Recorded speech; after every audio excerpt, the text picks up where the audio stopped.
Hello guys, welcome back to my channel. मैं शालिनी सिंह अपने channel online study with Shalini में आप लोगों का स्वागत करती हूं।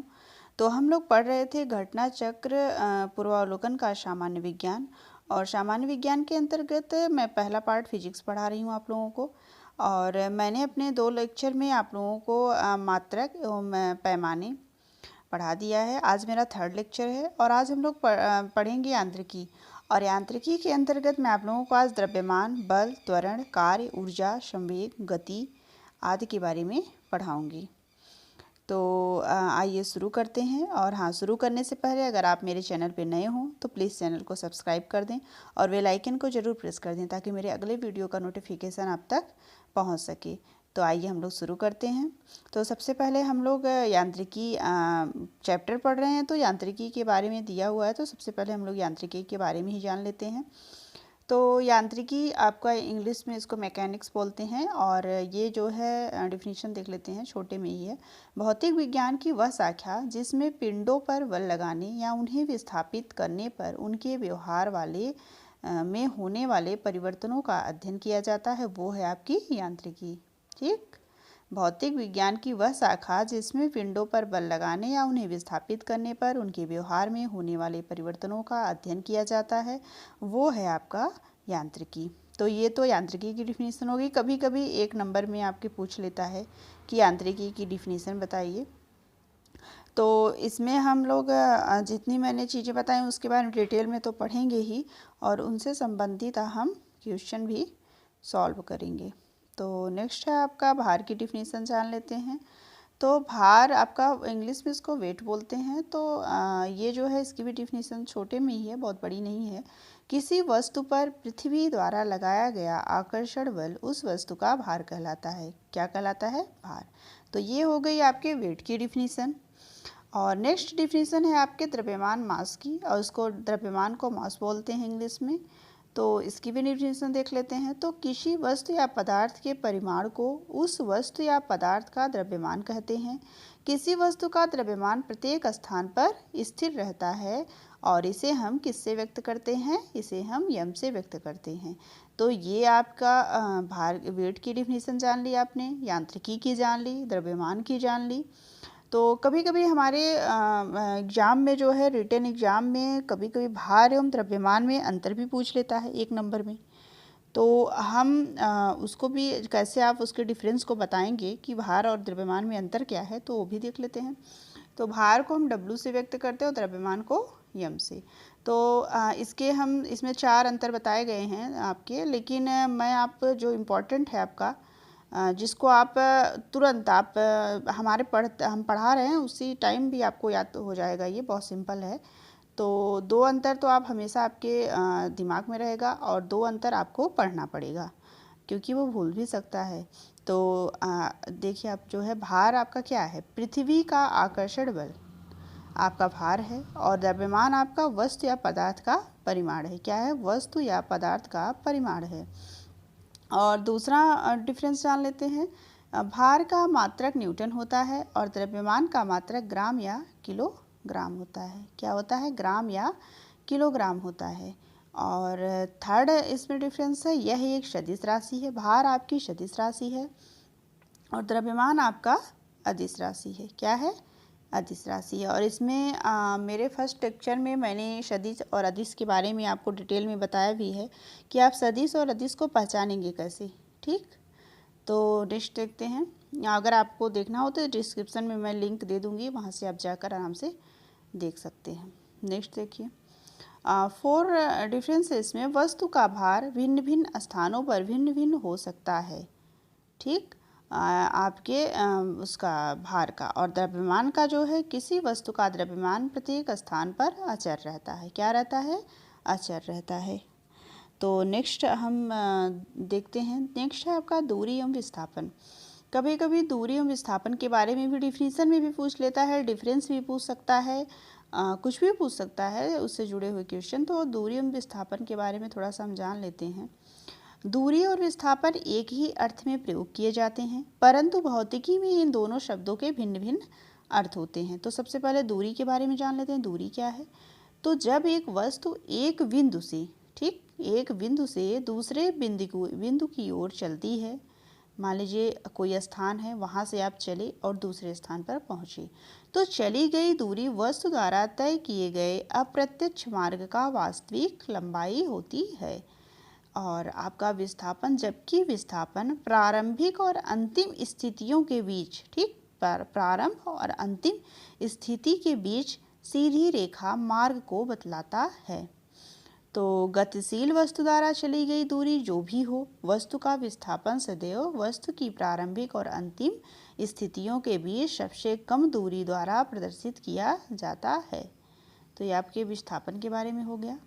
और नेक्स्ट इसी में थोड़ा सा डिटेल में जान लेते हैं। तो चली गई दूरी में केवल परिमाण मैग्नीट्यूड होता है, जबकि विस्थापन में परिमाण के साथ साथ दिशा भी होती है। ठीक, दूरी में केवल परिमाण होता है और विस्थापन में परिमाण के साथ साथ दिशा भी होती है।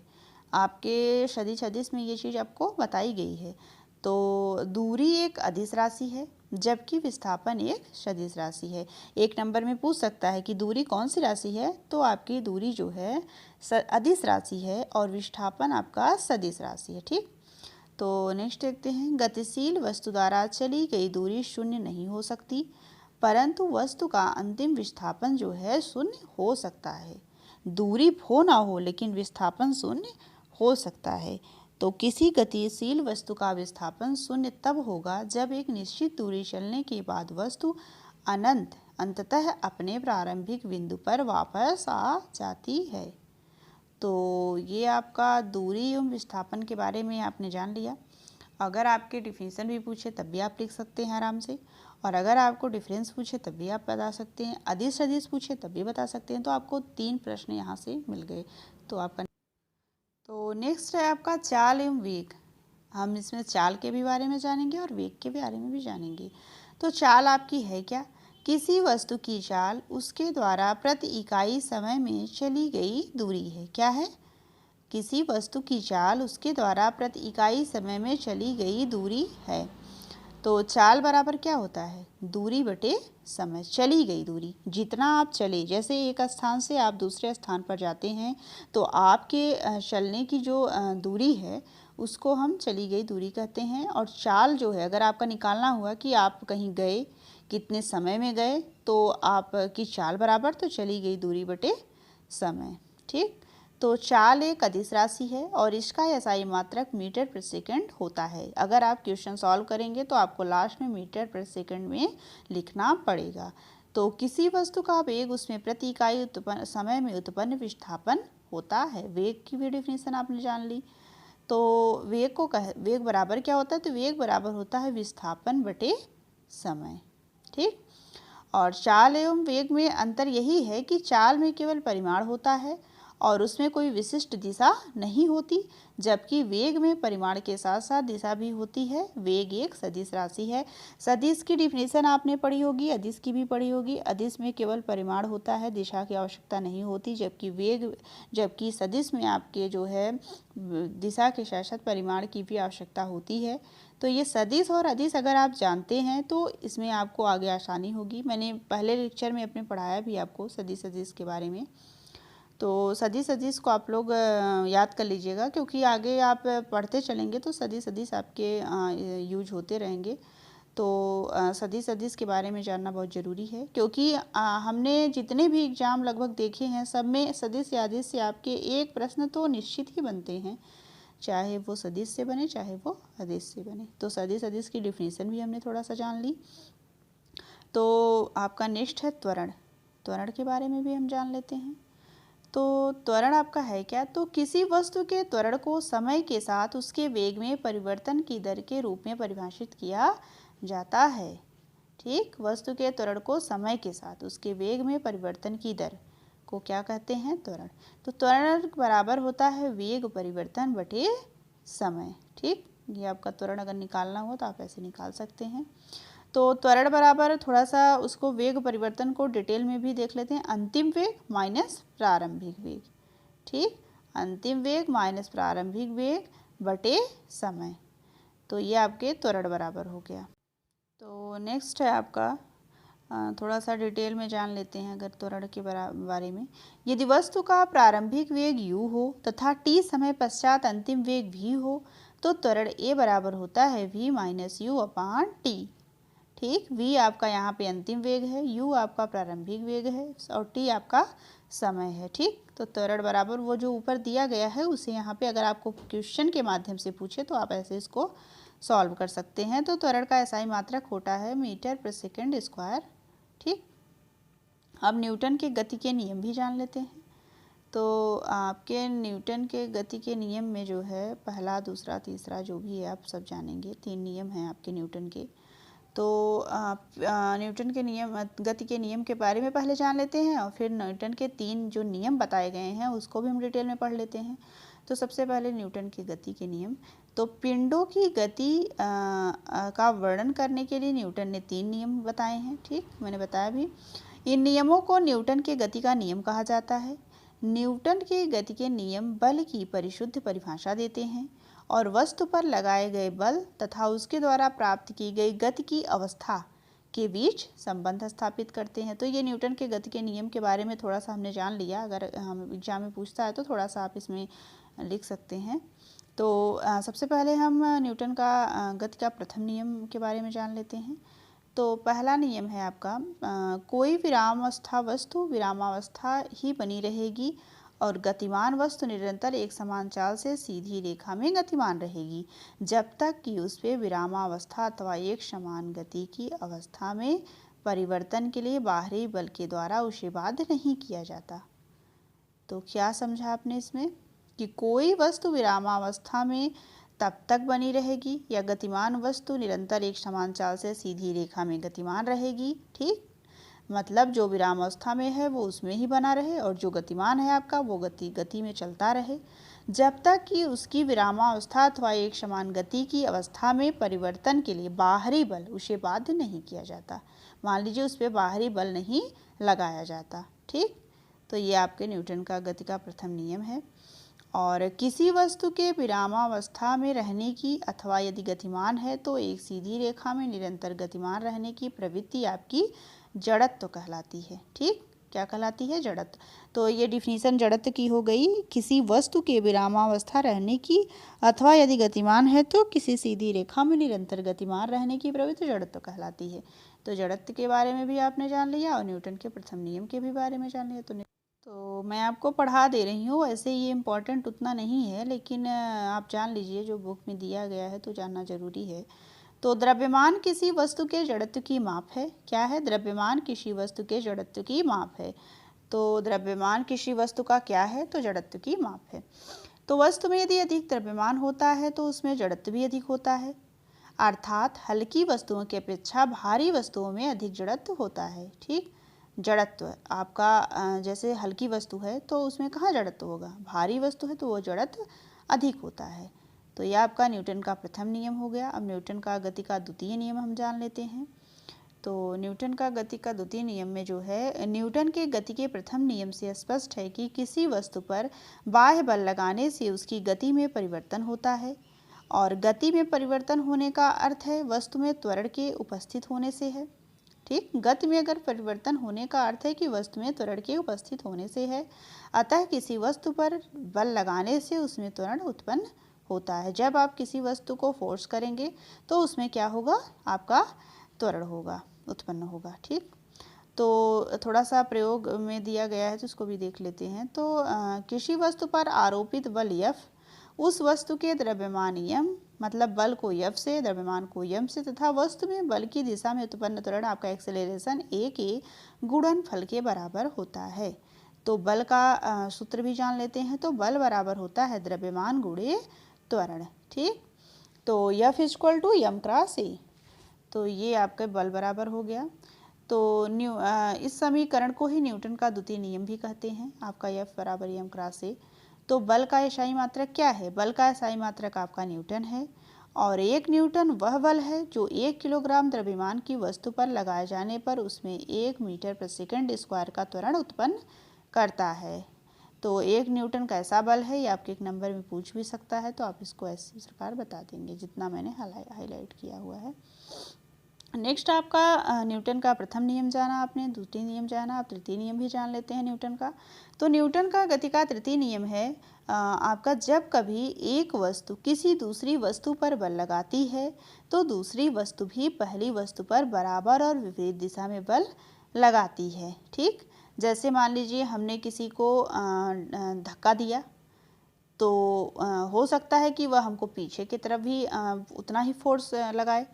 जैसे दिया ना कि एक वस्तु किसी दूसरी वस्तु पर जब बल लगाती है, मान लीजिए कोई आदमी किसी आदमी को ऐसे धक्का देता है तो दूसरी वस्तु भी पहली वस्तु पर बराबर और विपरीत दिशा में बल लगाती है। तो थोड़ा सा और जान लेते हैं इधर। तो पहली वस्तु द्वारा दूसरी वस्तु पर लगाए गए बल को क्रिया कहते हैं और दूसरी वस्तु द्वारा पहली वस्तु पर लगाए गए बल को प्रतिक्रिया कहते हैं। ठीक, हमने आप पे बल लगाया, हमने तो काम किया, और आपने हमको पलट के किया तो वो प्रतिक्रिया हो गई। ठीक, तो क्रिया एवं प्रतिक्रिया परिमाण में बराबर तथा दिशा में एक दूसरे के विपरीत होती हैं। अतः न्यूटन के तृतीय नियम को क्रिया प्रतिक्रिया का नियम भी कहते हैं। तो न्यूटन के 3 नियम थे, तो आपसे पूछ सकता है क्वेश्चन में, तो न्यूटन के किस नियम को क्रिया प्रतिक्रिया का भी नियम कहते हैं? तो आप आंसर देंगे न्यूटन के तृतीय नियम को क्रिया प्रतिक्रिया का नियम भी कहते हैं। नेक्स्ट देखते हैं। नेक्स्ट है आपका संवेग, आपका मोमेंटम। तो मोमेंटम के बारे में भी जान लेते हैं। तो संवेग है आपका, किसी वस्तु के संवेग को उस वस्तु के द्रव्यमान और वेग के गुणनफल के रूप में परिभाषित किया जाता है।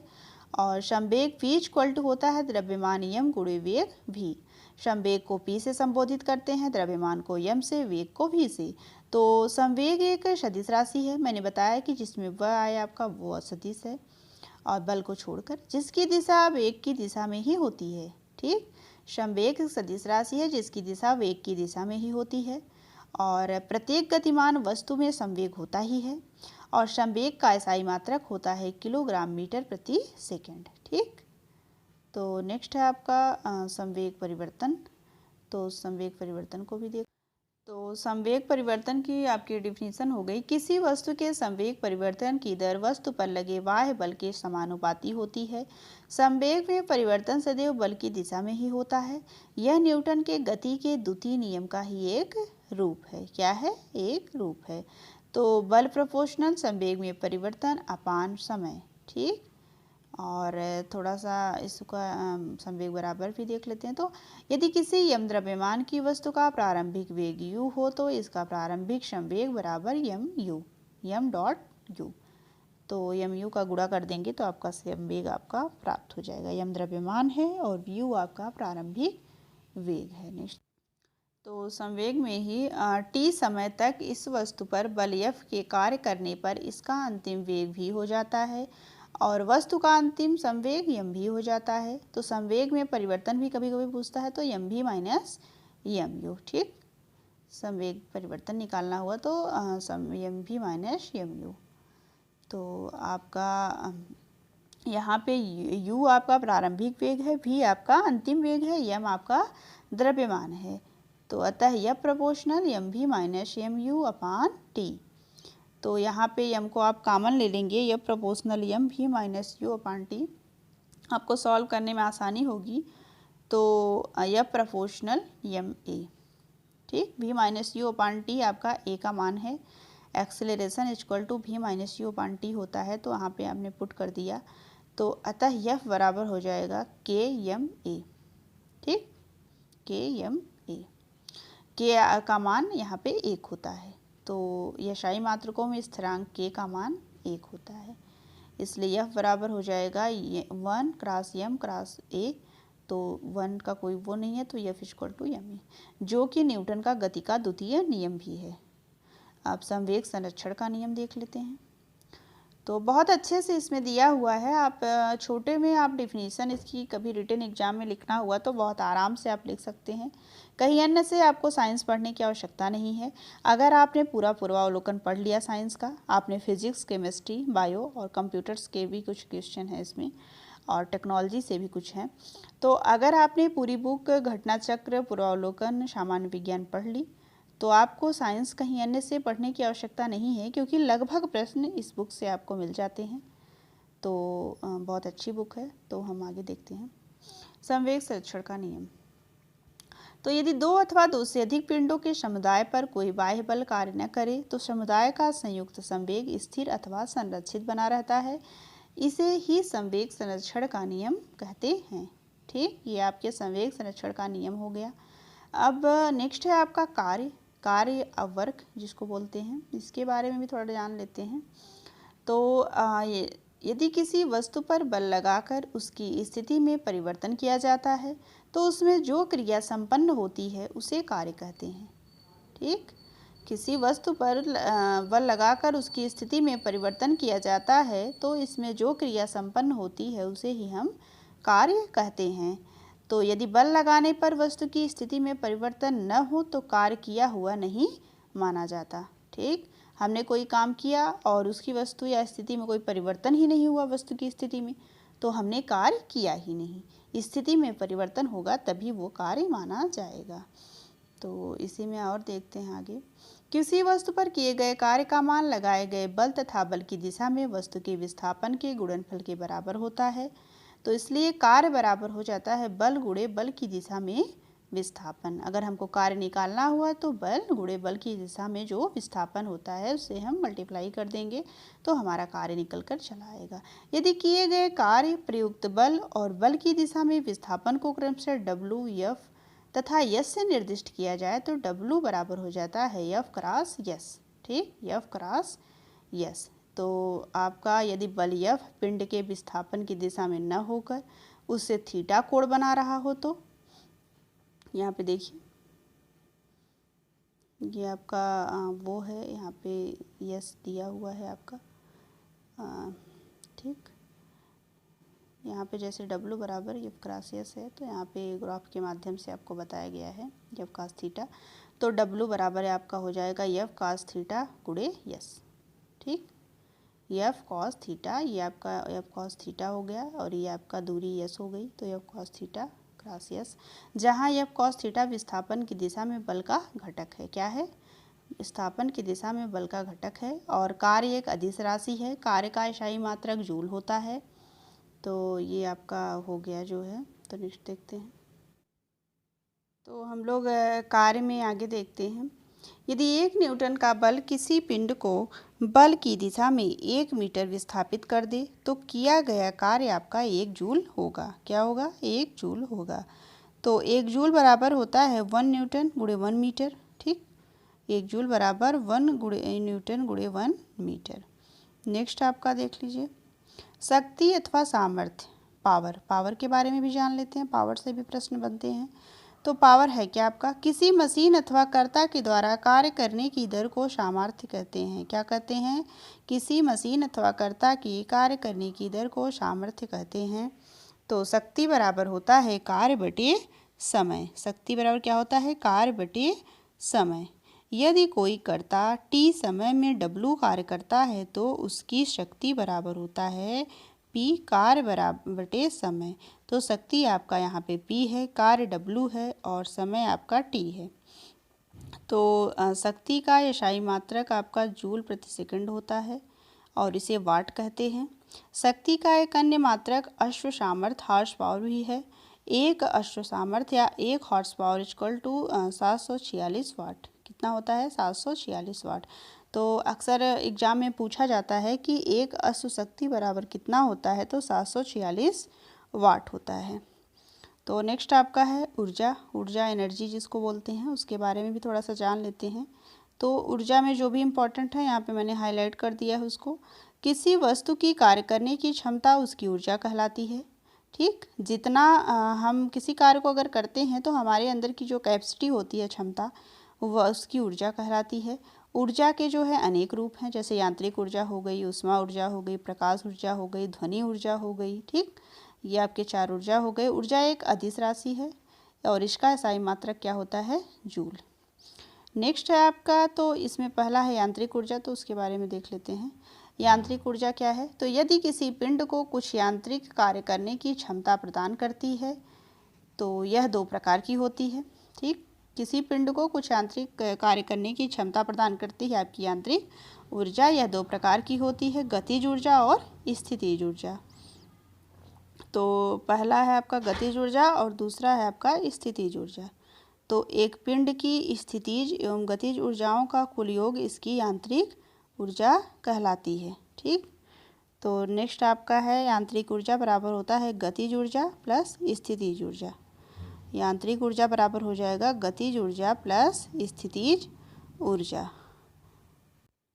अगर हमें आपका यांत्रिक ऊर्जा निकालना हुआ तो हम गतिज ऊर्जा और प्लस स्थितिज ऊर्जा को जोड़ देंगे एक में। तो गतिज ऊर्जा बराबर देख लेते हैं। तो गतिज ऊर्जा बराबर होता है यह वह ऊर्जा है जो किसी वस्तु में उसकी गति के कारण होती है। यदि किसी वस्तु का द्रव्यमान m किलोग्राम तथा चाल v मीटर प्रति सेकंड हो तो उस वस्तु की गतिज ऊर्जा ke बराबर होता है 1/2 mv²। m आपका किलोग्राम है, यहाँ पे द्रव्यमान है, और चाल जो है आपकी v है, तो ke बराबर हो जाएगा 1/2 mv²।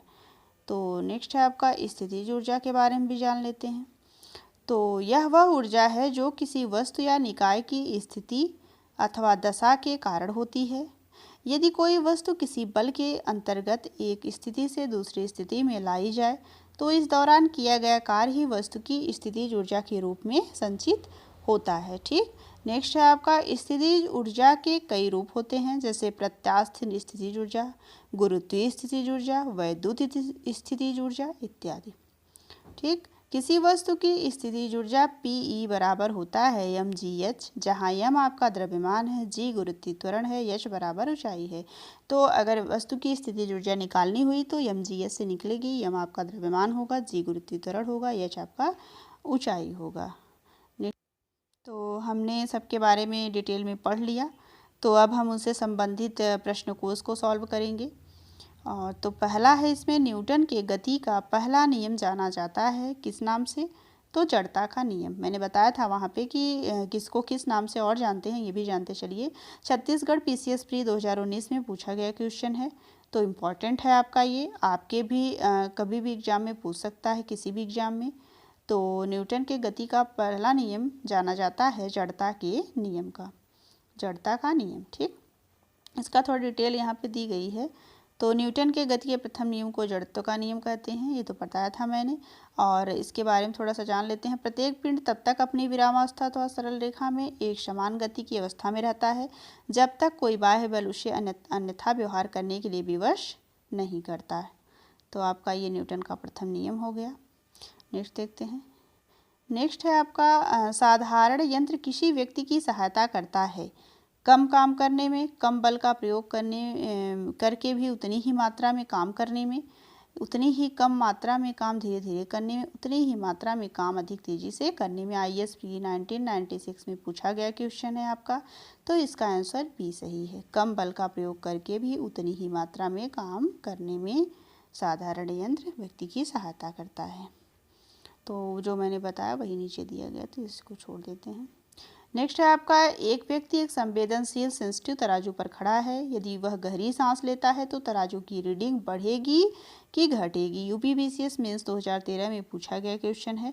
तो आपका ये कह रहा है कि एक व्यक्ति संवेदनशील तराजू पर है, यदि वह गहरी सांस अंदर लेता है तो तराजू की रीडिंग आपकी बढ़ेगी, क्योंकि आपने ऐसे होता है ना कि मैंने अंदर की तरफ सांस ली, तो उससे जो है वो आपका रीडिंग आपकी बढ़ेगी, भार बढ़ जाता है।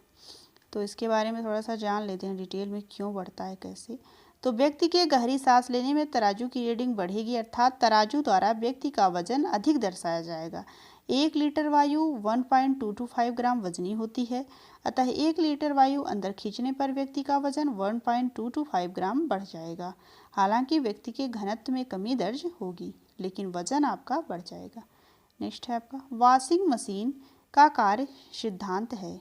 वॉशिंग मशीन का कार्य सिद्धांत है, क्या है? तो ये आपके IS प्री 1997 में पूछा गया क्वेश्चन है, UPPCS मेंस 2004 में पूछा गया क्वेश्चन है। तो इम्पॉर्टेंट है आपका, अक्सर एग्जाम में पूछा जाता है। तो वॉशिंग मशीन का कार्य अपकेंद्रण कहा जाता है। क्या कहा जाता है? अपकेंद्रण। ये आपका पहला आंसर सही है। तो अपकेंद्रण के बारे में थोड़ा सा डिटेल में भी देख लेते हैं क्या होता है। वह प्रतिक्रिया बल जो परिमाण में अभिकेंद्रीय बल के बराबर होता है, परंतु जिसकी दिशा अभिकेंद्रीय बल के विपरीत अर्थात केंद्र से बाहर की ओर होती है, अपकेंद्रीय बल कहलाता है। Centrifugal force. तो कपड़ा साफ करने की मशीन, दूध से मक्खन निकालने की मशीन आदि अपकेंद्रीय बल पर के सिद्धांत पर कार्य करते हैं। दूध से मक्खन निकालते हुए आपने देखा होगा कि जो मथनी होती है उसको लोग कैसे चलाते हैं, और उसी की तरह आपका कपड़ा साफ करने की मशीन भी कार्य करती है। तो ये आपका अपकेंद्रीय बल के बारे में आपने जान लिया। नेक्स्ट है आपका क्वेश्चन, प्रक्षालन मशीन की कार्यप्रणाली का सिद्धांत है। प्रक्षालन मशीन की कार्यप्रणाली का सिद्धांत है तो अपकेंद्रीकरण। क्या है? अपकेंद्रीकरण। और उसके बारे में आपको मैंने ऊपर बता दिया। तो प्रक्षालन मशीन का भी कार्य वही है। उत्तराखंड लोअर सबऑर्डिनेट प्री 2010 में पूछा गया क्वेश्चन है, इंपॉर्टेंट है आपका।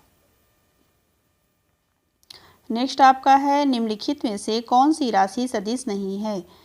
तो विस्थापन हो गया, वेग हो गया, आपका बल हो गया, आयतन। तो मैंने आपको शॉर्ट फॉर्म में बताया था कि कभी भी सदिश सदिश पूछे तो जिसमें वह आए वो आपका सदिश है, और जिसमें वह न आए वो आपका अदिश है। तो बल को छोड़कर बल आपकी सदिश राशि है। एक अपवाद है बल। तो विस्थापन भी आपकी सदिश राशि है, बल भी है, वेग भी है। तो आयतन आपका विपरीत है, तो ये आपका अदिश राशि है। ये आपके बीपीएससी प्री 2001-2 में पूछा गया क्वेश्चन है, इंपॉर्टेंट है। तो सदिश सदिश की देखिए यहाँ पर डिफिनीशन भी दी गई है। तो वे राशियाँ जिनको व्यक्त करने के लिए दिशा एवं परिमाण दोनों की आवश्यकता होती है वो आपकी सदिश राशि कहलाती है। जिन राशियों को व्यक्त करने के लिए केवल परिमाण की ही आवश्यकता हो, दिशा की ना हो, तो उन्हें अदिश कहते हैं। और बल, वेग, विस्थापन, त्वरण, संवेग, आवेग आदि आपके सदिश राशियाँ हैं, जबकि आयतन आपकी अदिश राशि है। तो नेक्स्ट देखते हैं। नेक्स्ट क्वेश्चन है आपका, निम्नलिखित में से कौन सी एक सदिश राशि है? तो ये IAS प्री 1997 में पूछा गया क्वेश्चन है। तो जैसे मैंने आपको ट्रिक बताई उससे आप आराम से जान सकते हैं कि कौन सदिश है। तो संवेग इसमें वह आया है तो ये आपके सदिश है। तो इसमें पहला आपका सही है, और ऊपर मैंने डिटेल में बताया है। तो आगे देखते हैं। तो नेक्स्ट है आपका, निम्नलिखित में से कौन सी सदिश राशि है? तो फिर वही बात हुई। तो आपका वह जिसमें आए तो वह आपके सी में आया है। विस्थापन आपकी सदिश राशि है। यूपीआरओ मेंस 2014 में पूछा गया क्वेश्चन है। तो डिटेल में अगर आपको लिखना होगा तो कौन सी सदिश राशि है तो आप इसको आराम से सदिश की डिफिनीशन के साथ साथ सदिश सदिश में डिफरेंस करके लिख सकते हैं। थोड़ा रिटन है तो बड़ा करना होगा, तो आप उसको डिटेल में पूरा लिख दीजिएगा। तो नेक्स्ट आपका देखते हैं। तो नेक्स्ट है, पदार्थ के संवेग और वेग के अनुपात में कौन सी भौतिक राशि प्राप्त की जाती है? पदार्थ के संवेग और वेग के अनुपात में आपकी भौतिक राशि प्राप्त की जाती है द्रव्यमान। आपके बीपीएससी प्री 2001 में पूछा गया क्वेश्चन है। तो यहाँ थोड़ा सा जान लेते हैं। किसी वस्तु के द्रव्यमान तथा वेग के गुणनफल को वस्तु का संवेग कहते हैं, और संवेग बराबर होता है द्रव्यमान गुणे वेग, और द्रव्यमान बराबर क्या होता है? संवेग बटे वेग। तो यहाँ से हम इस सूत्र के माध्यम से आराम से उसमें डिफरेंस और अंतर जो भी है क्वेश्चन सॉल्व करना हो सब बता सकते हैं। तो नेक्स्ट है आपका, बल गुणनफल है किसका? तो मैंने ऊपर बताया ना, द्रव्यमान और त्वरण का। बल किसका है गुणनफल? बल द्रव्यमान और यम क्रॉस ए का। तो फोर्स F बराबर होता है m इंटू ए। ये बीपीएससी प्री 2001 में पूछा गया क्वेश्चन है, तो आपका इम्पॉर्टेंट है। तो इसमें थोड़ा डिटेल भी दी गई है यहाँ पे जो मैंने आपको बताई। बल वह धक्का या खिंचाव है जो एक वस्तु द्वारा दूसरी वस्तु पर आरोपित किया जाता है। बल बराबर हो गया आपका द्रव्यमान गुणे त्वरण। तो यह बराबर हो जाएगा m इंटू ए। नेक्स्ट है आपका, ये क्वेश्चन है आपको सॉल्व करना होगा। यदि किसी घन के आयतन और पृष्ठ क्षेत्रफल को निरूपित करने वाली संख्याएं समान हो तो उस घन के किनारे की लंबाई माप की इकाई में होगी। IAS प्री 1997 में पूछा गया क्वेश्चन है आपका। तो घन का आयतन बराबर होता है 1 क्यूब, जहाँ एक घन की एक भुजा है। तो घन का पृष्ठ क्षेत्रफल बराबर होता है आपका 6 स्क्वायर। तो प्रश्नानुसार दोनों आपस में समान है, तो 1 cube equal to 6i square, तो 1 स्क्वायर, तो अतः 1 बराबर हो जाएगा 6। तो ये आपके IAS प्री 1997 में पूछा गया क्वेश्चन सॉल्व कर दिया। नेक्स्ट आपका देखते हैं, ऊर्जा संरक्षण का आशय है कि ऊर्जा संरक्षण से क्या आशय है? ऊर्जा का न तो सृजन हो सकता है और न ही विनाश। आपके MPPCS प्री 2000 में पूछा गया क्वेश्चन है। तो ये मैंने बता दिया, वही चीज़ है आपकी। तो नेक्स्ट है आपका, हवाओं की ऊर्जा होती है, कैसी होती है? केवल गतिज। हवाओं की ऊर्जा कैसी होती है? केवल गतिज। उत्तराखंड लोअर सबऑर्डिनेट प्री 2010 में पूछा गया क्वेश्चन है। तो बहती हुई हवा विंड में केवल गतिज ऊर्जा होती है। हवाओं की गतिज ऊर्जा को ऊर्जा के अन्य रूपों जैसे विद्युत या यांत्रिक ऊर्जा में परिवर्तित किया जा सकता है। तो नेक्स्ट आपका देखते हैं। नेक्स्ट है आपका, वायु शक्ति विंड पावर में ऊर्जा का कौन सा रूप विद्युत ऊर्जा में परिवर्तित होता है? तो नेक्स्ट है आपका, वायु शक्ति में ऊर्जा का कौन सा रूप विद्युत ऊर्जा में परिवर्तित होता है? आपके यूपीपीसीएस प्री 2016 में पूछा गया क्वेश्चन है। तो इसमें आपका गतिज ऊर्जा हुआ। वायु शक्ति में ऊर्जा का कौन सा रूप विद्युत ऊर्जा में परिवर्तित होता है? तो वो है गतिज ऊर्जा। तो थोड़ा सा हम इसको डिटेल में जान लेते हैं। यहाँ मैंने हाईलाइट कर दिया है। आपके मेंस के लिए भी ये इम्पॉर्टेंट है कि अगर आपको पूछता है तो आप आराम से लिख सकते हैं। तो बहती हुई वायु से उत्पन्न की गई ऊर्जा को पवन ऊर्जा कहते हैं। क्या कहते हैं? पवन ऊर्जा। तो पवन ऊर्जा के उत्पादन के लिए हवादार जगहों पर पवन चक्कियों को लगाया जाता है, जिनके द्वारा वायु की गतिज ऊर्जा यांत्रिक ऊर्जा में परिवर्तित हो जाती है। ठीक, इस यांत्रिक ऊर्जा को जनित्र की मदद से विद्युत ऊर्जा में परिवर्तित किया जा सकता है। तो ये मैंने डिटेल में आपको बता दिया बॉक्स का। और नेक्स्ट आपका है, एक ट्रेन जैसे ही चलना प्रारंभ करती है उसमें बैठे हुए यात्री का सिर पीछे की ओर क्यों झुकता है? इसका कारण क्या है? तो आपके यूपी यूडीए एलडीए प्री 2010 में पूछा गया क्वेश्चन है। तो इसका ये आपके जड़त्व स्थिरता का जड़त्व के कारण होता है कि अगर हम ट्रेन या किसी भी स्थान पर बैठे हैं, अगर वो आगे की तरफ बढ़ती है तो हम पीछे की ओर झुक जाते हैं। तो स्थिरता का जड़त्व के कारण होता है। तो उसको थोड़ा सा डिटेल में हम यहाँ देख लेते हैं। यात्री जो है ट्रेन के एकाएक चलने से पीछे की ओर क्यों गिर जाता है? तो इसका कारण है यात्री के शरीर का निचला हिस्सा जो गाड़ी के संपर्क में है, यह हिस्सा गाड़ी के साथ साथ चलने लगता है, परंतु ऊपरी हिस्सा आपका स्थिरता के जड़त्व के कारण विरामावस्था में ही बने रहने का प्रयत्न करता है। तो इसीलिए जो है यात्री का सर पीछे की ओर झुक जाता है। नेक्स्ट क्वेश्चन है आपका, कथन कारण है आपका। तो पहला है इसमें एक पूर्णतः घर्षणहीन पृष्ठ पर खड़ा एक व्यक्ति सीटी बजाने से अपनी गति में आ सकता है। और आर है आपका, कारण कहता है कि यदि किसी तंत्र पर कोई बाह्य बल क्रियाशील नहीं है तो इसका संवेग एच परिवर्तित नहीं हो सकता। तो इसमें आपका पूछा है कि ए और आर दोनों सही हैं और आर ए का सही स्पष्टीकरण है। और बी है आपका, ए और आर दोनों सही हैं और आर ए का सही स्पष्टीकरण नहीं है। तो इसका आपका बी सही हुआ। ए और आर दोनों सही हैं पर आर जो है ए का सही स्पष्ट नहीं कर रहा है। ठीक, तो नेक्स्ट देखते हैं आपका।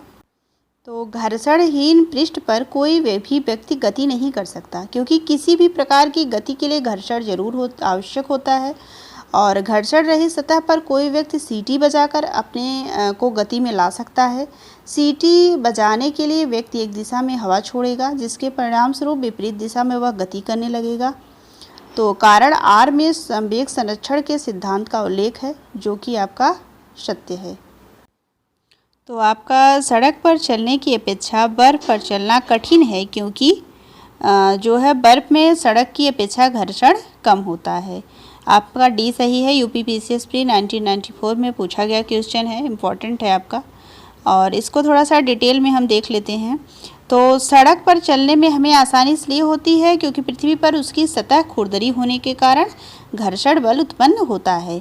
उसकी सतह खुरदरी होने के कारण ही हम उस पर पैर टिकाकर पृथ्वी को पीछे ढकेलते हैं और न्यूटन के तृतीय नियम के अनुसार हम आगे बढ़ जाते हैं। और बर्फ में सड़क की अपेक्षा घर्षण कम होने के कारण उस पर चलना सड़क पर चलने की तुलना में कठिन होता है। नेक्स्ट है आपका जो है कथन पर, निम्न कथन पर तथा उससे निकाले गए निष्कर्ष पर विचार करना है। तो भरी हुई गाड़ी को चलाने में उसे चलायमान रखने के लिए आवश्यक ताकत से अपेक्षाकृत अधिक ताकत से धक्का देना पड़ता है। तो इसका कारण आपका क्या है? तो यूपीपीसीएस मेंस 2013 में ये पूछा गया क्वेश्चन है, रिटन में पूछा गया था, आपका रिटन करना है इसमें। तो प्रारंभ में पहिए फिसलने लगते हैं, किसी चलायमान वस्तु का भार कम होता है और अभ्यास से निपुणता प्राप्त होती है। और आपका सी है, एक बार गाड़ी चल पड़ने के बाद घर्षण कम होता है। तो आपका सी इसमें सही है। तो सी की डिटेल भी देख लेते हैं इसमें थोड़ा सा। भरी हुई गाड़ी को चलाने में उसे चलायमान रखने के लिए आवश्यक बल से अपेक्षाकृत अधिक बल लगाना पड़ता है, क्योंकि एक बार गाड़ी चल देने के बाद घर्षण कम हो जाता है। तो नेक्स्ट आपका नेक्स्ट है, एक मनुष्य स्थिर नाव से 5 मीटर प्रति सेकंड की चाल से कूदा और नाव 0.5 मीटर प्रति सेकंड की चाल से खिसकी, तो नाव का द्रव्यमान मनुष्य के द्रव्यमान का कितना गुना है। तो ये आपका IAS प्री 1994 में पूछा गया क्वेश्चन है। तो इसको हम सॉल्व कर लेते हैं। तो यहाँ डिटेल में दिया भी गया है बॉक्स में कि व्यक्ति का द्रव्यमान m तथा नाव का द्रव्यमान n है। नाव प्लस व्यक्ति का कूदने के पूर्व संवेग बराबर 0 हो जाएगा, और व्यक्ति के कूदने के उपरांत तो आपका उपरांत दोनों का संवेग बराबर हो जाएगा m cross 5 9 minus n cross 0.5। तो implies that m cross 5 minus n cross 0.5 equal to 0। तो 0 आपका क्या है, संवेग संरक्षण के सिद्धांत से हमने इसको सॉल्व किया। तो since n cross 0.5 equal to m cross 5 implies that n upon m। ठीक, n का मान आपने देखा क्या है और m का भी मान, तो दोनों का मान हम यहाँ पे पुट कर देते हैं। तो 5 अपान 0.5 इक्वल टू 10। तो इसका आंसर क्या हो गया, 10। नेक्स्ट देखते हैं आपका, एक ट्रक, एक कार और एक मोटरसाइकिल की गतिज ऊर्जाएं समान हैं। यदि समान अवरोध का बल लगाएं तो वे क्रमशः x, y और z दूरी पर रुकें। तो IAS प्री 1996 में पूछा गया क्वेश्चन है। तो इसका आंसर होगा x equal to y equal to z. तो इसको थोड़ा सा डिटेल में भी हम देख लेते हैं। यदि किन्हीं वस्तुओं की गतिज ऊर्जा समान है और उन पर समान अवरोधक बल लगाए जाएं तो वे समान दूरी पर ही रुकेंगी। तो x, y और z आपस में बराबर होंगे। तो सी सही है इसका आंसर। नेक्स्ट आपका देखते हैं, आपके यूपी RO प्री एग्जाम 2017 में पूछा गया क्वेश्चन है। दो समान द्रव्यमान की वस्तुओं की गतिज ऊर्जाओं का अनुपात 4:9 है, तो उनके वेगों का अनुपात होगा।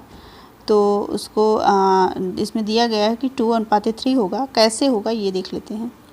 तो दोनों वस्तुओं का द्रव्यमान समान है, अतः द्रव्यमान बराबर m होता है। माना पहली वस्तु का वेग v1 है और दूसरी वस्तु का वेग v2 है। तो पहली वस्तु की गतिज ऊर्जा के इक्वल टू हमने आपको पहले भी पढ़ा है उसको कि गतिज ऊर्जा बराबर होता है जो है 1/2 mv²। तो यहाँ पे हम k1 और k2 की तरह निकाल रहे हैं। तो यहाँ पे k1 इक्वल टू हो जाएगा 1/2 mv²। तो और वस्तु की दूसरी वस्तु की गतिज ऊर्जा बराबर हो जाएगा 1/2 mv²। तो यहाँ पे हम k1 अपान k2 कर देंगे। तो k1 का मान है 1/2 mv² और k2 का मान है 1/2 mv²। तो उसको हम k1 अपान k2 के रूप में लिख देंगे। तो k1 upon k2 equal to हो जाएगा 4/9। तो इसको v1² अपान v2² में अगर चेंज करेंगे तो आपका आंसर आ जाएगा बराबर 4/9। तो v1 अपान v2 बराबर क्या हो जाएगा, हम इसको अंडर रूट में कर देंगे 4/9। तो 4 का होता है 2 क्रॉस 2 और 9 का होता है 3 क्रॉस 3। तो वहाँ पे अंडर रूट से बाहर आने पे 2/3 हो जाएगा आंसर। तो नेक्स्ट देखते हैं आपका, एक व्यक्ति कार में जो विराम में बैठा है, सड़क से कार के 4 पहियों में से प्रत्येक पर प्रतिक्रिया R है। जब कार सीधी समतल सड़क पर चलेगी तो अग्र पहियों में प्रत्येक पर प्रतिक्रिया में क्या परिवर्तन आएगा। आपके IAS प्री 2008 में पूछा गया क्वेश्चन है। तो इसका आंसर क्या सही है, यह R से कम होगा। क्या होगा, यह R से कम होगा। तो थोड़ा सा इसके बारे में डिटेल देख लेते हैं। किसी वस्तु में गतिक घर्षण अवलंब प्रतिक्रिया के समानुपाती तथा स्थैतिक घर्षण से कम होता है। तो ये आपका हो गया डिटेल इसकी। नेक्स्ट 23 है आपका, तेल से अंशतः भरा हुआ तेल का एक टैंकर समतल सड़क पर आगे की ओर एक समान त्वरण से जा रहा है, तो तेल का मुक्त पृष्ठ क्या होगा। तो आपका जो है इसमें 4 ऑप्शन दिए गए हैं। आपके IAS प्री 2003 में पूछा गया क्वेश्चन है। तो क्षैतिज से इस प्रकार आनत होगा कि पिछले सिरे पर अधिक गहराई होगी। आपका इसमें आंसर सी होगा। तो इसकी थोड़ी सी डिटेल भी देख लेते हैं। समतल सड़क पर समान त्वरण से गति करने के कारण टैंकर में उपस्थित तेल का मुक्त पृष्ठ क्षैतिज से इस प्रकार आनत होगा कि पिछले सिरे पर अधिक गहराई होगी। ये आपकी डिटेल हो गई। आपका नेक्स्ट क्वेश्चन है, एक तीक्ष्ण वृत्ताकार पथ पर तीव्र गति से जाता हुआ 4 पहियों वाला वाहन बाहरी पहियों पर उल्टेगा, अंदर के पहियों पर उल्टेगा, बाहर की तरफ फिसलेगा, अंदर की तरफ फिसलेगा। तो इसमें 4 ऑप्शन दिए गए हैं। ISP 2003 में पूछा गया क्वेश्चन है, तो इसका आंसर 2 और 3 सही होगा। अंदर के पहियों पर उल्टेगा, बाहर की तरफ फिसलेगा। ये क्यों होता है ये थोड़ा सा जान लेते हैं। तो tan थीटा प्रोपोर्शनल v²/rg। तो आपका थीटा यहाँ पे अभिलंब से झुकाव है और r बराबर वृत्ताकार पथ की त्रिज्या है, v आपका गाड़ी का वेग है। यदि कोई गाड़ी वांछित चाल के सापेक्ष से तेज चल रही है तो वह मोड़ पर बाहर की ओर फिसलने लगती है, परंतु तब घर्षण बल भीतर की ओर लगकर अतिरिक्त अभिकेंद्री बल प्रदान कर देता है। तो इसलिए आपका आंसर इसमें सी सही है, 2 और 3। तो नेक्स्ट देखते हैं आपका, त्वरण ज्ञात करने का सही सूत्र कौन सा है। तो ए बराबर v - u/t, a equal to v + vt, a बराबर आपका v + u/t, a equal to v + u/2। UPPCS pre 2000 में पूछा गया आपका क्वेश्चन है, तो इसको थोड़ा सा डिटेल में देख लेते हैं। आपका आंसर ये सही है इसमें, ए बराबर v - u/t। तो v बराबर u + at या at बराबर v - u, since a equal to v - u/t, जहाँ पे v आपका क्या है, कण का अंतिम वेग है और u आपका कण का प्रारंभिक वेग है, a आपका त्वरण एक्सेलरेशन है और t आपका टाइम आपका समय है। तो जो है हमने घटना चक्र पूर्वावलोकन साइंस का तीसरा चैप्टर यांत्रिकी भी आज समाप्त कर दिया। तो जो है ये मेरा 3rd लेक्चर था, और अगर आपको 1st 2nd लेक्चर देखना है तो डिस्क्रिप्शन में मैं उसका लिंक दे दूँगी, जो आप वहाँ से जा कर के देख सकते हैं। तो मैंने यांत्रिकी के बारे में डिटेल में पढ़ाया भी आप लोगों को, और उससे संबंधित आपके जो भी UPSC आपके PCS RO GIC लेक्चरर और अन्य एग्जाम में जो भी क्वेश्चन आपके पूछे गए थे उसको मैंने सॉल्व भी कराया और उसको डिटेल में बताया भी आपको। तो अगर मेरी वीडियो आपको अच्छी लगी हो तो प्लीज़ वीडियो को लाइक करें एंड चैनल को सब्सक्राइब कर दें, और हाँ बेल आइकन को ज़रूर प्रेस कर दें ताकि मेरे अगले वीडियो का नोटिफिकेशन आप तक पहुंच सके। Thank you.